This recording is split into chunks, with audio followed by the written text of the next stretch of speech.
Good afternoon. Good evening, actually. As we head into the twilight, the faithful few that are still here, us between drinks and some social get-together, but some great speakers today and some fantastic topics. I'm here this afternoon or tonight just to sort of give you a bit of an update on what we've been doing in the McDonald's Corporation around talent, and I share and echo the last two speakers on what they've been doing around talent management and the great work that's being done there. We have been on a constant journey and focus on talent management. When you have 1.7 million employees around the world, you better be serious about talent. We train more people each year than the US military. We're in over 30,000 sites. In APMEA, Asia Pacific, Middle East and Africa, we have 450,000 employees, 16 time zones, 800 languages and dialects. So for us to get our arms around our employees is geographically challenging.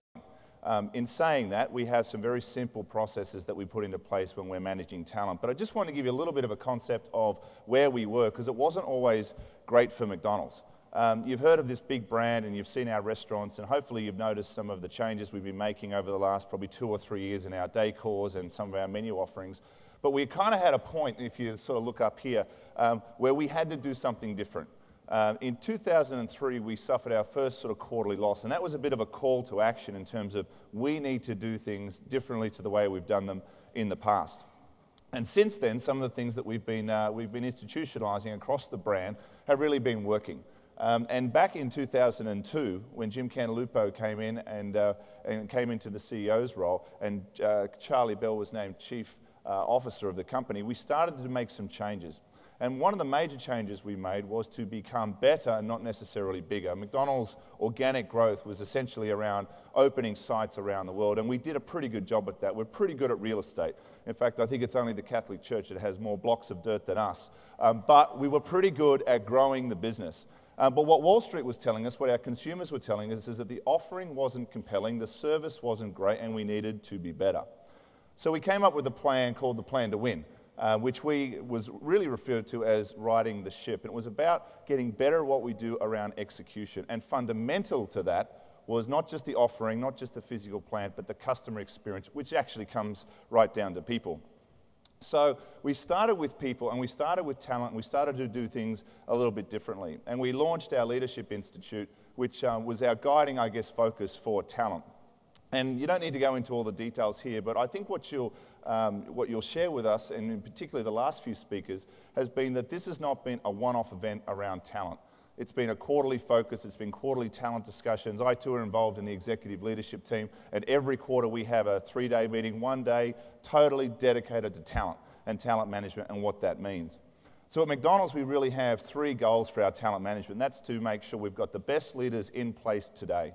So ensure that we have the best people in the critical jobs to drive the business. At the same time, we need to develop tomorrow's leaders. As an example, we have a program at the moment where we have about 80 people going through an executive development program, which we spend about $50,000 on each person.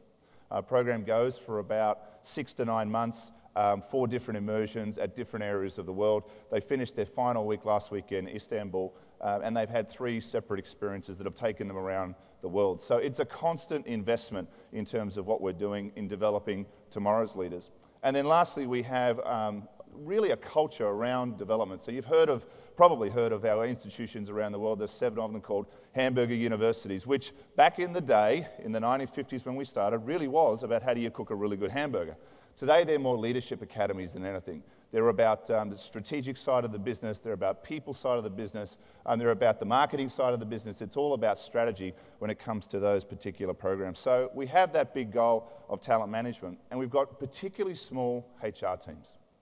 Why do we have particularly small HR teams? Because this P&L line item is everybody's responsibility in the organization. So everybody is a talent scout, everybody needs to be a great boss, but it's not something that's farmed out to the HR department. It's something that is in each leadership development program we run in terms of making sure that our leaders are responsible for not just the P&L, but the talent side of the business. And I love the comment before that, talent's all we've got. Now, we've got a little bit more. We've got some physical plant, we've got some blocks of dirt, we've got a menu, but at the same time, all we really have that differentiates us truly is as our people from a customer experience. So one of the questions leading into this, into this meeting was, how do you actually do that at McDonald's? So we kind of have a three-platform really approach. And the first one is really the individual. So you've got to have the right people in the right jobs. You've got to have the best people leading the organisation. And they've got to be told that they're important, they've got to be remunerated well, they've got to be developed well, and they've got to have their careers managed alongside with them. So we very much start with the individual. We have a 12-month annual performance cycle like many of your organisations. Then it's all about having strong teams and cross-functional teams and the diversity across those teams. So then we start to look at team capability. Now, every strong team has to be made up of strong individuals. So as you can sort of see, it's a bit of a building block approach. And then lastly, we look at strategic workforce planning. Now, what is strategic workforce planning? I'll give you a real simple example. If we want to open 300 to 400 stores a year in China, we better make sure we've got the best development and real estate team in the business. Because unless we have that, we can go to the street and say, these are our goals and aspirations for development and store numbers in China. But if we don't have the best development real estate team, it's not going to happen. So it's about aligning what the business goals are in the future and aligning the talent process. Maybe like many of your organisations, we used to have an annual performance cycle, and we would give our performance reviews, we would have strategy meetings, and then somewhere in between all of that, we'd say, well, who's going to do those jobs? So what we've started to do is to bring the talent cycle into the business planning cycle so that they match up quite nicely. Still a long way to go, but certainly that's the blueprint that we've been laying out. Now, in McDonald's, because of the number of roles, because of the number of countries we're involved in, we've sort of framed our career development, if you like, into sort of 5 different stages. From leading oneself to really at the top there, leading the system or leading the enterprise. Each move through this leadership pipeline requires different skills. So at a more junior level, we're looking at sort of technical competencies and exceeding really the personal performance goals. As you move through the organisation and you get to leading others, it's all about motivating and coaching and delegating, and we have key skills that we use for that. As you get to sort of leading managers, it's broader system knowledge. So it's not just your particular sandbox, it's what does the organisation do in other functions and other areas. And we try and develop our people with what we call a 3E approach, a blended approach: experience, exposure, and education. So no longer just do we send people to class. We move people around quite aggressively to give them that different experience and those different exposures. Mentoring, country assignments, cross-functional teams, webinars, a multiple, I guess, suite of tools to try and get them that 3E approach. And that really starts to happen at the leading manager stage. Then we start to focus on leading a market or a particular function. Could be a regional role, could be a managing director role. That's where we start to look at what's the long-term growth and how do you gain commitment, not just from our employees, but importantly, from our consumers. And then lastly, leading the system or leading the enterprise. These are our executive leadership teams and people that are really charged with the responsibility of the strategic and long-term direction of the enterprise. Now, we have 8 core leadership competencies, which are in fact the same competencies through each of these levels. But the definitions of what is required at these levels would be different. So you may have someone that needs to act strategically at the leading oneself level. Now, if you're the CEO, acting strategically could be very different, but we all share this similar competency. So underpinning our talent is really our EVP. You cannot have a robust talent cycle and think you're going to retain people if you've got a terrible EVP or an employee value proposition. And I love this particular quote. You're going to have an employment brand whether you like it or not. It's really up to us in this room as to whether we want to shape, develop, track this brand, or you can let it happen by accident.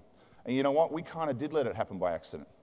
The whole McJob thing in the UK many, many years ago was a product of us really taking our eyes off the ball, stopping and taking a step back and saying, what is the employee value proposition? So we took a step back and wanted to define what that is. And it was really about what is the DNA of the McDonald's experience when you start as a crew person. So I started my McDonald's career at 14, 9 months, working behind the counter. Why did I work there? Because lots of girls did. It was very, very simple back then. I've since moved through different roles in operations and worked my way up, left the organisation, came back into HR and training, and have been in the business in this area throughout the last 10 or 15 years. But why did I want to get a job there in the first place? We had to redefine really what that was. So we embarked on a project to define what our EVP was. We kind of knew what the business needed. We needed highly engaged, customer-focused people We needed great leaders driving the business. We needed a long-term strategy. We needed to be getting better, not just bigger. And we needed to be contemporary and relevant. But what did our people value? And that's where we really did the deep dive. So what our business needed, as I said, was fairly simple. And this is a service profit chain that many of you have probably seen. But it really started with our employees and employee engagement. Committed people that are competent and confident to deliver on the McDonald's promise each and every time you go into a restaurant. Hopefully leading to quality, service and cleanliness, increasing customer visits, sales and profitability. And what do you do with that profit? You invest it back into the business, you invest it back in employees, you invest it into the shareholders. So underpinning all of this was our marketing cry of simple, easy enjoyment, or I'm loving it. When we went in to look at what the employees need, we went out to over 7,000 of our employees from around the world over a 5-week period using technology and said, what do you want from your McDonald's experience? Why did you come to McDonald's? And then we reached out to some people that left and said, why did you leave? And the themes were very, very consistent. They came to McDonald's because of family and friends. Remember, I went there because of the girls? It was family and friends why I went there. Number 2, they wanted flexibility. They wanted a job that started after school, or they were a mum that wanted part-time work, or they wanted to be able to move through an organisation flexibly because they were good at what they did. So flexibility became really important to them. And future. I want a career, I want a job that can be ongoing, I want to learn transferable skills. Now, one of the things that a lot of people use in other job interviews is that they've worked for McDonald's because they've earned transferable skills, they've learned food safety, they've learned cash handling, they've learned customer service, they've learned local store marketing, and sometimes that is the leapfrog into other jobs. But nonetheless, it's about giving them a brighter future. So this was our employee feedback, so we kind of knew what the business needed, we knew what our employees needed, and we started to execute more than ever our EVP. And I won't go into all the tactics on how we did that, but it was a rolling event that went around the world where we took the EVP and started to foster that locally, and we're still on that journey. And then the last piece on our talent management journey is really around diversity and inclusion. You heard me talk a little bit about Asia Pacific, Middle East and Africa and the multiple countries that we're in and the multiple diversity that we have. It's really our strength, to be honest. But we were underrepresented in certain areas, particularly women, when it came to senior management. So 3 years ago, we had 0 female managing directors in APMEA. Today, we have 7. We had 19% directors and above that were women. Today, we have 32%. And we're in cultures like Japan, where we have 3,500 restaurants, where the culture piece is still something that we're working very hard on. We're in cultures like the Middle East, where the culture piece is particularly tough. But we are working our way through that. So McDonald's last year, or beginning of this year actually, was recognised with the Catalyst Award, probably the biggest diversity award that you can win globally. And a lot of that was underpinned with the efforts that we've been making in Asia. We still have a long way to go when it comes to diversity and inclusion, but it underpins our whole strategy around talent. Because if you have the best people, if they have diverse ideas, if you can bring them together as one particular team, then you're unstoppable. That's what we certainly think, and that's what we throw out to our competition. You can match our buildings, you can match our products, but you will never, ever match our people. It's also very, very important and very fulfilling that we have a CEO and a COO, Don Thompson, that gave us the challenge, and they said, light the room on fire and make a difference for our people. Thank you.